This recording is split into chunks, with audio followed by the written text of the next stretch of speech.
सत साहेब सभी को राम राम। शब्द क्या है? शब्द शब्द हर जगह यही चीज है। शब्द बोले सूरत शब्द में लगाओ, सूरत शब्द योग, ये सारी चीजें हम सुनते हैं। ये शब्द वो शब्द, आखिर ये शब्द है क्या? सतगुरु कबीर साहिब भी कहते हैं कि जाप मरे अजपा मरे, अनहद हु मर जाए, और सूरत समानी शब्द में ताको काल न खाए। ये शब्द है क्या? क्या है ये सार शब्द? क्या है ये सार नाम? ये मैं पहले भी बहुत बार बता चुका हूं, लेकिन आज सतगुरु कबीर साहिब जी की वाणी से इस चीज को समझेंगे कि वास्तव में है क्या ये। लोग जिसके पीछे इतने बावरे हुए जा रहे हैं, पागल हो रखे हैं, वो है क्या? कहां है वो सार शब्द? कैसे मिलता है वो? वास्तव में उसका रूप कैसा है?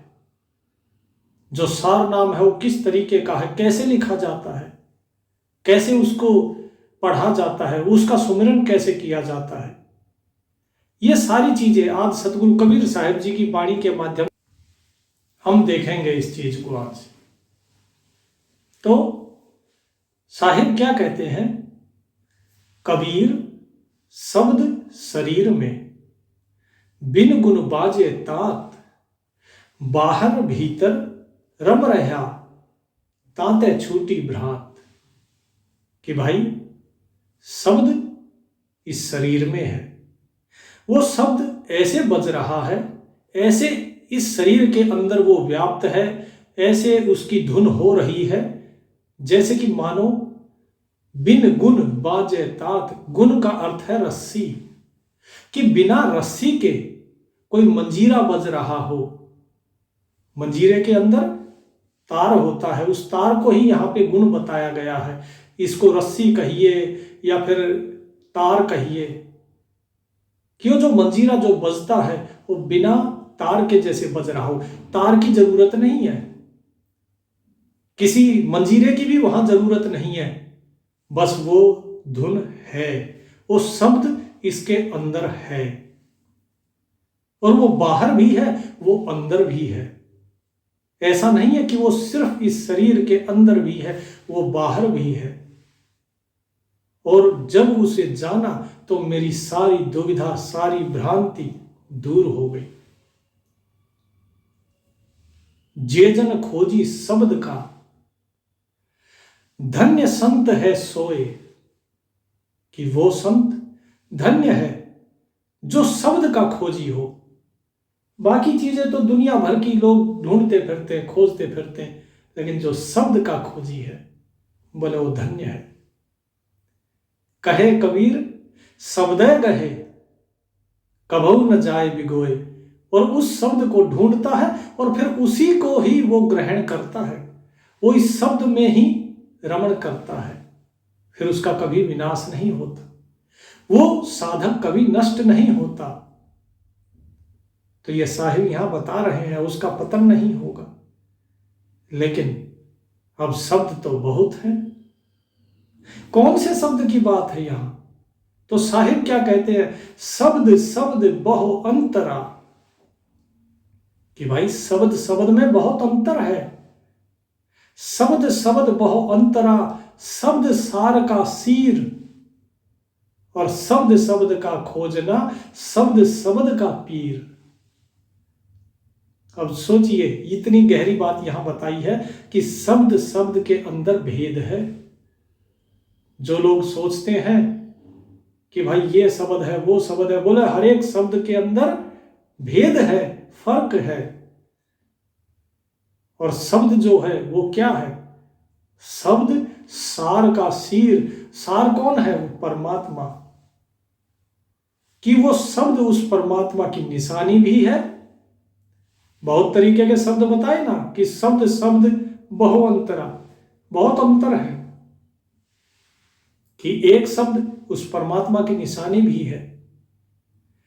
एक शब्द शब्द को ही खोज रहा है, अर्थात शब्द को खोजने वाला भी शब्द है। और फिर क्या कहते हैं, शब्द शब्द का पीर, कि जो शब्द है वही शब्द का पीर है, फकीर है, गुरु है, कि गुरु भी शब्द है और चेला भी शब्द है जिसका वो गुरु है। तो साहिब कह रहे हैं बात गहरी है, और ऐसी गहरी बातें तभी समझ में आती हैं जब किसी अनुभवी गुरु के पास बैठते हैं हम, तब वो इन चीजों को खोल कर बताते हैं। तो साहिब क्या कहते हैं कि शब्द शब्द बहु अंतरा, सार शब्द चित देह, कि भाई शब्द शब्द में भेद है, शब्द शब्द बहु अंतरा, सार शब्द चित देह, जा शब्दे साहिब मिले सोई शब्द गहे ले, कि शब्द शब्द में अंतर है, इसलिए अपना मन किसमें लगाओ, सार शब्द में, और उसी सार शब्द से आपको साहिब मिलेंगे, परमात्मा की प्राप्ति होगी, और केवल उसी शब्द को आप ग्रहण करो, नहीं तो दुनिया भर के शब्द हैं। अब आगे क्या कहते हैं कि भाई अब ठीक है सार शब्द, लेकिन कहाँ है वो सार शब्द, कैसा है वो सार शब्द, कैसे ग्रहण करोगे, क्योंकि दुनिया भर के शब्द हैं, उन शब्दों से अलग तो करना पड़ेगा ना उस सार शब्द को, नहीं तो इतने संसार के अंदर सब शब्द जाल ही तो है, और लोग शब्द जाल में ही फंसे हुए हैं। तो क्या कहते हैं, शब्द शब्द सब कोई कहे, हर कोई कहता है कि भाई शब्द शब्द, ये शब्द लो वो शब्द, लेकिन क्या कहते हैं, शब्द शब्द सब कोई कहे, वो तो शब्द विदेह, जिह्वा पर आवे नहीं निरख परख करते हैं। तो क्या कहा कि शब्द शब्द हर कोई कह रहा है कि भाई शब्द है शब्द है शब्द है, सार शब्द है, सार नाम है, सब यही, कोई पान परवाना कहता है, कोई सार बीड़ा कहता है, सब अलग अलग शब्द जाल है, केवल नाम अलग अलग है, और इस नाम के कारण ही ये सारा शब्द जाल है। तो साहिब कहते हैं कि शब्द शब्द तो सब कोई कह रहा है कि शब्द को लो शब्द को लो, शब्द पाओ, इससे शब्द लो, सार शब्द वहां से लो यहां से लो, ये गुरु सार शब्द देते हैं, वो गुरु सार शब्द देते हैं, लेकिन साहिब ने अपनी वाणी में स्पष्ट कर दिया क्या, कि ग्रहण करना है कौन सा, केवल सार शब्द। शब्द शब्द सब कोई कहे, वो तो शब्द विदेह है, कि वो जो शब्द है वो विदेह है, उसका कोई रूप नहीं है, कोई रंग नहीं है, देह नहीं है। आगे क्या कहते हैं, जिह्वा पर आवे नहीं, वो जीव से बोलने में आ ही नहीं सकता। ऐसी बहुत सी चीजें हैं जो आप लिख सकते हैं, लेकिन उन्हें बोल भी सकते हैं, लेकिन ऐसी और भी बहुत सी चीजें हैं जिन्हें आप बोल सकते हैं जिह्वा से, लेकिन उसे आप लिख नहीं सकते। आप किसी धुन को गुनगुना सकते हैं, लिख नहीं सकते हैं, जैसे वीणा की ध्वनि या कोई और, आप आवाजें निकाल सकते हैं जीभ से, मुंह से, अलग अलग प्रकार की, लेकिन उन आवाजों को आप लिख नहीं सकते हो, क्योंकि उसके लिए अक्षर बने ही नहीं है। लेकिन साहिब क्या कह रहे हैं कि वो सार शब्द इस जिह्वा पे भी नहीं आ सकता है, जिह्वा पर आवे नहीं, तो फिर कैसे, निरख परख कर देह, कि ये जो शरीर है, ये जो देह है, इसके अंदर ही उसको देखा जाता है। और ये मैं आज से नहीं, ये मैं बहुत पहले से लोगों को समझा रहा हूं कि सार शब्द आपको कोई गुरु दे नहीं सकता, वो इसके अंदर देखा जाएगा, इसके अंदर ही प्रकट होगा। तो अगर जानना है सार शब्द को, तो इस देह को जानो, अपने अंदर जानो, और उसको जानने का तरीका मैं बता चुका हूं, कैसे उसको जानना है। उसका जो सही मार्ग है, जो सही मार्ग कबीर साहिब जी ने बताया, वो जो सही मार्ग जो सूक्ष्म वेद में बताया, वो मैं आपको पहले बता चुका हूं। अब शब्द जो है जब आप इस शरीर के अंदर उस शब्द को ढूंढेंगे तो आपको एक शब्द नहीं मिलेगा, आपको बहुत से शब्द मिलेंगे और उन बहुत से शब्दों में आपको उस एक को ढूंढना है। तो साहिब उसे ढूंढने के लिए बता भी रहे हैं क्या, कि कैसे ढूंढोगे उसे, कैसे भेद करोगे उस सार शब्द में और बाकी शब्दों में, कि एक शब्द है सुखरास, एक शब्द सुखरास है, एक शब्द दुखरास, एक शब्द बंधन कटे, एक शब्द गलफास। कि बहुत से शब्द हैं जो साधना करते हैं लोग, तो उनको जो है साधना करते करते जो है आवाजें सुनाई देती हैं। जब आप धीरे धीरे नाम साधना करेंगे तो उन्हें नाम सुनाई देगी, नाद सुनाई देगा। कहीं आपको झिंगुर की आवाज सुनाई देगी, कहीं आपको शंख की आवाज सुनाई देगी, कहीं आपको घंटे की आवाज सुनाई देगी। लेकिन साहिब क्या कहते हैं कि एक शब्द सुख रास है, एक शब्द आपको सुख देने वाला है और दूसरा शब्द आपको दुख देने वाला है, वो दुख की खान है, दुख रास। लेकिन आगे क्या कहते हैं, एक शब्द बंधन कटे, कि एक शब्द जो है वो आपके क्या करेगा, बंधनों को काट देगा, आपको मुक्त करेगा। लेकिन दूसरा शब्द क्या है, एक शब्द गलफांस, कि दूसरा शब्द क्या है, वो गले की फांस भी है। तो ये शब्द जो है इसको पहचानना बहुत जरूरी है। उस सार शब्द को कैसे पहचाना जाए, साहिब वही चीज बता रहे हैं। नहीं तो क्या है, बहुत शब्द है इस शरीर के अंदर, जब आप चलेंगे तो आप अगर उसको नहीं पहचान पाए तो वो आपके गले की फांस बन जाएगा, आपको फंसा देगा यहीं संसार में, आप आगे बढ़ नहीं पाएंगे। तो क्या कहते हैं, शब्द शब्द सब कोई कहे, हर कोई कह रहा है शब्द शब्द सार शब्द, ये शब्द वो शब्द, लेकिन शब्द के हाथ न पाओ, एक शब्द औषध करे, एक शब्द कर घाव। कि भाई शब्द के कोई हाथ नहीं, पैर नहीं, कुछ नहीं है, कोई आकार नहीं, मुख नहीं, मात्रा नहीं, वो इनसे परे है, उसके हाथ पैर नहीं है। शब्द शब्द में भेद है, एक शब्द ऐसा होता है जो औषधि का काम करता है, एक शब्द जो है वो घाव का काम करता है। जो ये आवाज आप सुन रहे हैं, जो शब्द निकल रहे हैं, वो भी अंदर से ही निकल रहे हैं। ये जब मीठा बोलते हैं तो कोई दुख में होता है, उसको आप बोलेंगे कि कोई बात नहीं, ये समय भी बीत जाएगा, तो उसको प्रसन्नता होती है कि हाँ ये समय बीत जाएगा। और वहीं जो आदमी खुशी है, सुखी है, और अगर आप उसको जाके यही शब्द कहेंगे कि ये समय भी बीत जाएगा, तो वो उसके लिए घाव का काम करेगा। तो ये शब्द जो है ये औषधि भी है, ये शब्द जो है ये घाव भी कर देता है। जो मीठा वचन होता है वो औषधि है, और जो कड़वा वचन है वो घाव है। तो इसीलिए आदमी को क्या करना चाहिए,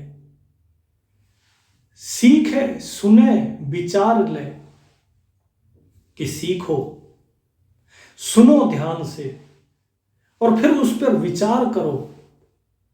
फिर क्या करें, सीखे सुने विचार ले, ताहि शब्द सुख देह, बिना समझे शब्द गहे, कछु न लाहा ले। कि भाई आप जब शब्द को ग्रहण करते हो, जिस शब्द को आप ग्रहण करते हो, आप ये कहते हो कि हाँ मुझे ये शब्द का जाप करना है, मुझे ये शब्द सुनाई दे रहा है, ये धुन सुनाई दे रही है, मुझे इसे ग्रहण करना है, इसका अनुसरण करना है। उससे पहले रुको, उसे सुनो, विचार करो और फिर ग्रहण करो उसे। क्योंकि वो जो शब्द है, अगर बिना विचारे अगर आपने उसे ग्रहण किया तो आपको कुछ हासिल नहीं होगा, आपकी पूंजी व्यर्थ हो जाएगी। तो इसीलिए साहिब कहते हैं सीखे सुने विचार ले, पहले सीखो, गुरु के पास बैठो, पहले सीखो कि भाई क्या है, किस प्रकार से चलना है, किस प्रकार से आगे बढ़ना है। सिर्फ बता देने से कुछ नहीं होता है। किसी ने कहा कि भाई नाम जपना है, ऐसे जपना है, उससे नहीं होगा। बैठो, सीखो अच्छे से, फिर समझो, उसके बाद फिर जैसे बताया जा रहा है वैसे करो, उसके बाद फिर जो है उसको ग्रहण करो। तो ये तरीका बताया है साहिब ने। नहीं तो आप कोई भी शब्द ग्रहण कर लेंगे, आप फंस जाएंगे। फिर आपकी इतनी भक्ति और इतना प्रेम परमात्मा के प्रति ये व्यर्थ हो जाएगा, क्योंकि आप आगे बढ़ नहीं पाएंगे। तो साहिब क्या कहते हैं कि शब्द हमारा आदि का पल पल कर ले याद। कब का? आजकल का नहीं। शब्द हमारा आदि का पल पल कर ले याद, अंत फलेगी माही की, बाहर की सब बाद। कि भाई हमारा जो शब्द है, जो हम बता रहे हैं, ये शब्द आजकल का नहीं है। ये जो 52 अक्षर का ज्ञान है वो नहीं है कि जो बाद में लिखा गया है, पढ़ा गया, फिर तुम उसे याद कर रहे हो। नहीं, बोले ये शब्द तो आदि का है, तब का है जब ये भाषा का कभी निर्माण हुआ ही नहीं था, ये भाषा थी ही नहीं तब। तो साहिब वही चीज कह रहे हैं कि शब्द हमारा आदि का है, उसे याद रखो, जो इन भाषाओं से, इन सब से परे है, जिह्वा से, हर चीज से परे है, उसे याद रखो, क्योंकि वही आपको सुख देगा।